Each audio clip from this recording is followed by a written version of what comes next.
off love to other people. They want you to feel like you're part of something, so that then through the validation you get addicted to the group. And this applies to almost anything: art schools, demographics, political circles, right? The reason why people are so attracted to certain political groups is because it validates them from within. Maybe the political group validates their intelligence. Maybe the political group validates their progressiveness, their morality, their ethicalness, right? All of these things, the reason why they work is because they hit at people's insecurity. Whenever you see people join a cult, they're not joining a cult because they're stupid. They're joining a cult because cults fulfill a basic need that you're just not aware of, but you just don't understand human nature. Now, the next one is most people hurt you, but it's not personal. It's like when your parents, when they're getting older, they apologize for the shit they did to you, right? A lot of times, even people who hurt you, who like, God forbid, somebody touches you the wrong way, right? A lot of the times, if they're just projecting, like they're not aware of the pain that, well, not all, right? But you know what I'm saying? Like even if you have a kid, 12-year-old kid, who someone, right? That kid doesn't know what he's doing. Like it's not personal, even though it's hurting you, but it's really an aggression, a trauma, them trying to process their trauma. And so a lot of times when people hurt you, it's their own way to release that tension. A lot of times it's not a personal thing. You were just in the way. You were just part of my insanity, right? Now, this doesn't justify crimes and people hurting you, but this allows you to be more forgiving to people, right? Now, there's some things that are unforgivable, but this can help you heal, especially if you have your parents, right? For example, when you understand the background of your parents and how they were raised, a lot of people might start noticing that they develop an intense level of compassion for their parents, right? When you understand why the way they are, it could allow you to deal with the trauma that they've caused you, because you're able to connect with them at that level. Like I said, you're not justifying it, right? Because there are people who do it directly and are very conscious of it. Those are psychopaths. But most people, when they hurt you, most people when they curse at you in the street, most people when they get in your face or maybe smack you in public because maybe you pissed them off, a lot of times it's not personal. A lot of times you just cut them at the wrong moment. Now, why does that apply to our lives? Well, because even if I had a girl, for example, try to bait me into going out with her and then cancel last minute and block me, right? That pisses me off.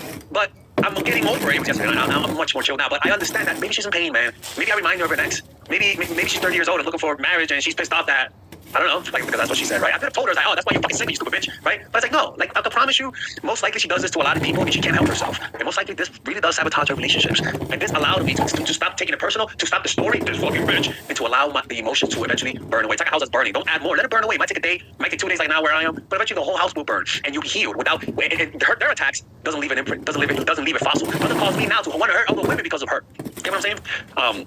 It's not taking it personal helps the next people you meet, to be honest with you. The next one is that, people want to believe in a fantasy, right? People want to believe a fantasy. They want to believe a lie more than the truth. They want to believe that you have God-given powers over you being a normal person. When the Buddha was the Buddha, when he was alive, the Buddha just meditated. Honestly, when he meditated, he became enlightened. He wasn't superhuman. And most people were convinced that he could heal people. And the Buddha was like, yo, I can't heal people. And no matter how much he wanted to tell them, they still believed that he could heal people. People would come up to him saying, can you resurrect my dad? He was like, I can't do that. And he would still believe it. This is the thing, man. Whenever you show some form of competence, any form of competence, good at something, and people feel deeply dissatisfied and unhappy, whatever you tell them the reason why you're so good, people will believe it. In fact, if you tell them that you're good because an angel came to you and gifted you something, they'll believe it more and will be more enthusiastic than if you tell them, I worked hard for it. In fact, they'll follow the liar more than you. Sometimes all I think about is you, late nights in the middle. Oh my god, I wish the bottom wasn't no anymore. Happier now. Sometimes all I think about is you, late nights in the middle of June.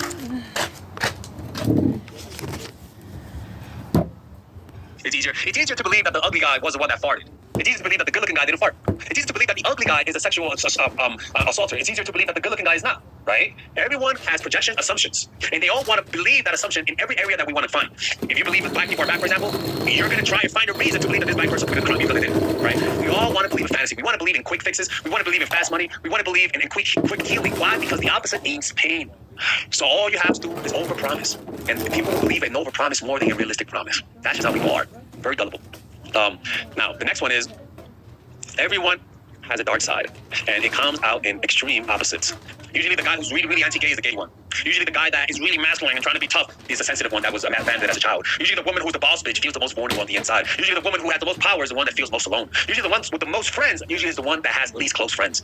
Usually the one that's most evil usually is the one that comes across as most angelic. It's one of those things about people, man, that usually you see their dark side through extreme opposites. It's just how people are, man.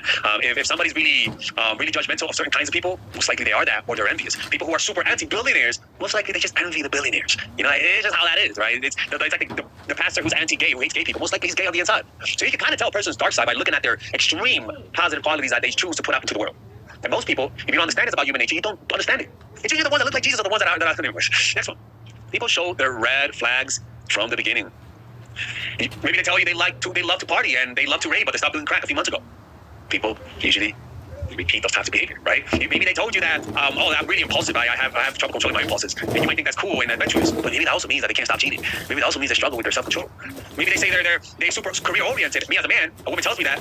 But then when I go to date her, you know, she is really bossy and wants to control me like she controls the people under her.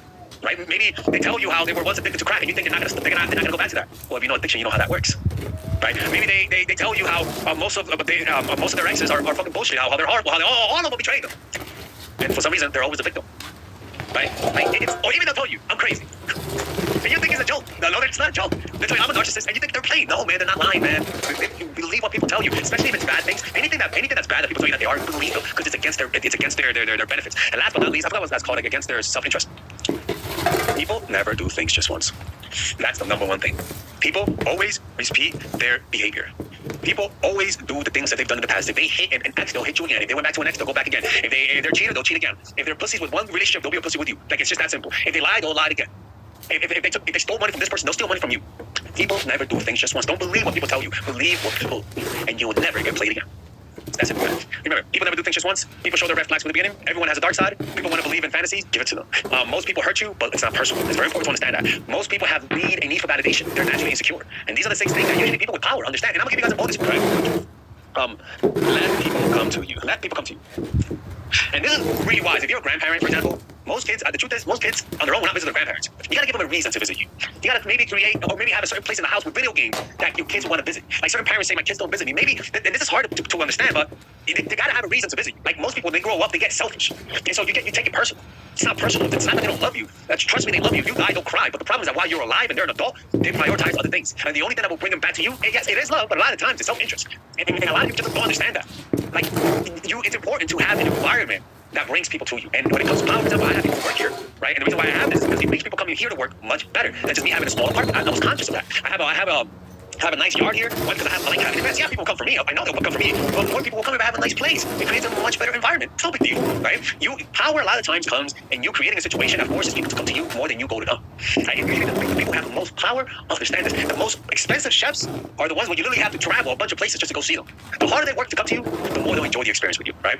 And I'll add one more. It's that play to the odds. Use the power of symbolism, right? If you want to look spiritual, put spiritual symbols around you. A Buddha, a Jesus, and I promise you, people will unconsciously start to see you as a spiritual figure. Like seriously, like it's like the incense, the clothes, the talking, the hair, the big beard. Like you'll literally have a projection of power by just surrounding yourself with the symbols that you want. Now, if you want a negative symbol, we all know what to do to get that negative symbol, right? Like so with the positive, you can as easily taint your reputation by doing the wrong symbols. But man, you can easily recover your reputation by associating yourself with symbols that is the complete opposite of the symbol that ruined your reputation.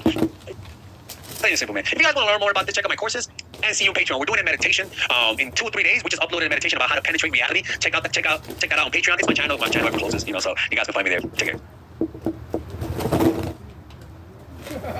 You see, they wanted us to be quiet and afraid and silent and subservient. They wanted us to cower into our corner. But the conservative movement has changed fundamentally. I hope you guys understand this. And we can't lose it. We must lean into it. We call the shots, not the media, not the oligarchs, not Washington, D.C. And our asks are so simple. The media likes to say, oh, there's radical, they're revolutionaries. Here's our ask. We want a border.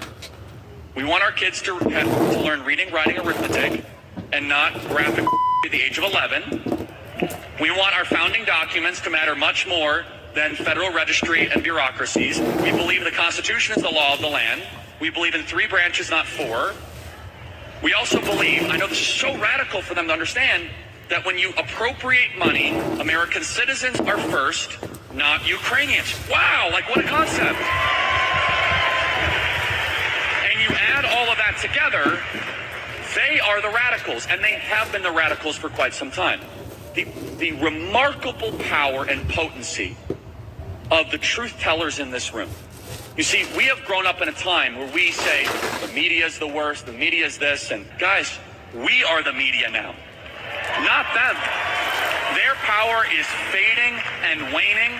No one reads their stuff. Their subscriptions are going down. Like CNN has less views than Hallmark movie reruns, which again, it's Christmas. So a lot of people watch Hallmark during Christmas. Anyway, that's a separate issue. Or is it Lifetime? I don't know. I get them both confused. Whatever. And they are increasingly irrelevant. I said it when it happened. When Elon Musk bought